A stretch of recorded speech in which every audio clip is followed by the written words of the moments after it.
جو بھی مسلمان گزرتا تھا اس کا پورا مال لوٹتے تھے اور اس کو جلا دیتے تھے. حضرت علی کی دشمنی میں مسلمانوں کے دشمن ہو گئے تو پھر حضرت علی نے ان کے ساتھ مقابلہ کیا اور وہ جتنے خارجی ہوئے تھے ان کو قتل کیا. چند خارجی بچ کر کے وہاں سے نکل کر بھاگے اور انہوں نے اپنی الگ الگ جماعتیں بنائی. اب شدت بدلہ لینے کی شدت انتقام اتنا گھر کر گیا خارجیوں میں کہ 3 خارجی لوگ ایسے ہوئے میٹنگ کیا اور انہوں نے کہا دیکھو یہ روز روز کی جنگوں سے پریشان ہیں, یہ 3 بڑے لوگ جو ہیں علی بن ابی طالب, عمرو بن عاص, امیر معاویہ, ان تینوں کو قتل کر دیتے معاملہ ہی ختم ہو جائے گا. نعوذ باللہ. یہ 3 کاموں کے لیے عبد الرحمن بن ملجم, عمرو بن بکیر اور ایک شخص اور تھا برکہ بن عماد یا کچھ اس کا نام برکہ تھا. یہ 3 خارجی لوگ تھے. میٹنگ کیا, کہا ہم تینوں ایک ہی دن کا انتخاب کرتے ہیں, ایک ہی دن تینوں کو ماریں گے. 3 بڑے صحابہ کو, حضرت علی کو, حضرت عمرو بن عاص کو, حضرت امیر معاویہ. ان تینوں نے, حتیٰ کہ یہ جو عبد الرحمن بن ملجم ہے اس نے شادی کی, یہ عاشق تھا ایک عورت کا, اور اس نے شادی میں اپنی عورت کے مہر میں یہ رکھا تھا کہ 12,000 دینار مہر میں دوں گا اور علی بن ابی طالب کی گردن مہر میں دوں گا. قتل مہر میں رکھا تھا. اس قدر دشمنی کوٹ کوٹ کر بھری ہوئی تھی. اور ان تینوں نے ایک تاریخ متعین کی, رمضان المبارکہ کی. 17 رمضان کو تینوں اپنے اپنے علاقوں میں گئے. حضرت علی کوفہ میں تھے, حضرت عمرو بن عاص یہ مدینے میں یا دوسرے علاقے میں تھے, حضرت امیر معاویہ ملک شام میں تھے. تینوں پھیل گئے اپنے اپنے ان منصوبوں کو لے کر. اور حضرت امیر معاویہ حضرت عمرو بن عاص کے لیے جو لوگ گئے تھے, ایک برکہ اور ایک جو حضرت عمرو بن عاص کو قتل کرنے والا تھا, یہ تینوں بکیر, عمرو بن بکیر, یہ دونوں جو ہے اپنی پلاننگ میں فیل ہوئے. لیکن عبد الرحمن بن ملجم یہ تلوار کو زہر میں بجھا کر کے کوفہ میں روز انتقام کی آگ میں بھڑکتا رہا.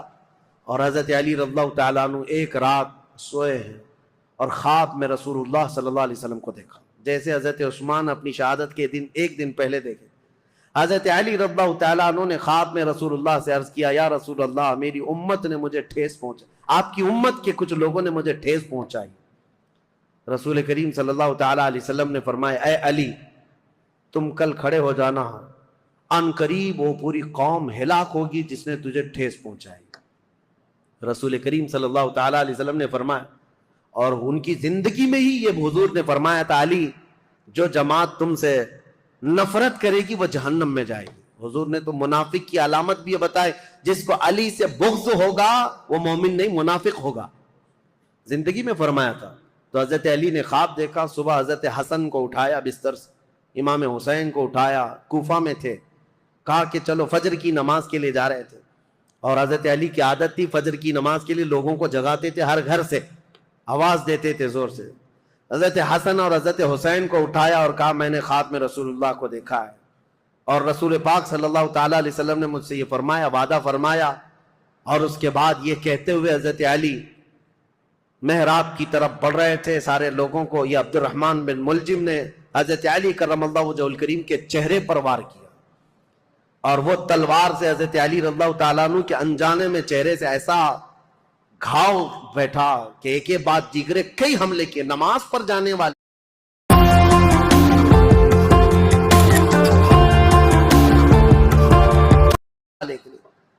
اور اسی وقت حضرت علی رضی اللہ تعالیٰ عنہ کے جسم میں زہر بھی سرایت کر گیا. چہرے سے لے کر حضرت علی رضی اللہ تعالیٰ عنہ کے کندھے تک زخم آیا تھا.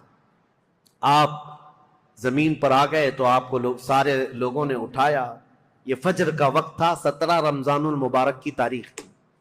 مولا کائنات علی مرتضیٰ رضی اللہ تعالیٰ عنہ کو گھر لایا گیا تو آپ جام شہادت نوش فرما گئے. اس حیدر کرار فاتح خیبر کی شہادت ہو گئی 17 رمضان کو. مارنے والا قاتل عبد الرحمن بن ملجم, اس کو پکڑ کر کے لوگوں نے ٹکڑے کر دیے تھے اور اس کے ٹکڑے جلا دیے گئے تھے. خارجی تھا, لیکن میرے عزیزوں مولا کرم اللہ وجہ الکریم علی بن ابی طالب کے قتل کے ساتھ ہی اسلام کا تاریخ کا ایک دروازہ بند ہو گیا. یہ ایک ایسا دور تھا جہاں پر خلافت راشدہ ختم ہو گئی. خلفائے راشدین جو 4 ہیں, اور بعض نے حضرت حسن بن ابی طالب کو بھی خلفائے راشدین میں شمار کیا. اب میں یہاں تاریخ کو روک دیتا ہوں اور عرض کرتا ہوں، میرے آقا نے فرمایا تھا کہ میرے بعد 30 سال خلافت ہوگی، الخلافت بعدی 30 ثم الملوک، 30 سال میرے بعد خلافت ہوگی اور اس کے بعد بادشاہت آ جائے گی۔ اب حساب کرو، سیدنا ابو بکر صدیق کا زمانہ 2.5 سال کا، 2 سال کچھ مہینے۔ حضرت عمر فاروق رضی اللہ تعالیٰ عنہ کا زمانہ 10 سال، کتنے ہوئے؟ 12.5 سال۔ حضرت عثمان بن عفان رضی اللہ تعالیٰ عنہ کا زمانہ 12 سال، کتنے ہوئے؟ 24.5 سال۔ حضرت علی بن ابی طالب رضی اللہ تعالیٰ عنہ کی خلافت کا کل زمانہ 5 سال کچھ مہینے تھا، کتنے ہوئے؟ 29.5 سال۔ 6 مہینے بچے تھے جس میں حضرت امام حسن خلیفہ ہوئے تھے۔ اسی لیے بہت سارے مفسرین محدثین یہ کہتے ہیں وہ بھی خلفائے راشدین میں شامل ہیں۔ 6 مہینے کے بعد انہوں نے خلافت امیر معاویہ کو دے دی تھی، لیکن خلافت کا دروازہ یہاں پر جو راشدہ ہے، خلافت راشدہ بند ہو گیا، خلفائے راشدین کا وہ سنہرا دور ختم ہو گیا۔ عزیزان گرامی، اسلام کی تاریخ کی وہ سچائیاں ہیں جو ہر جوان کو سننا چاہیے۔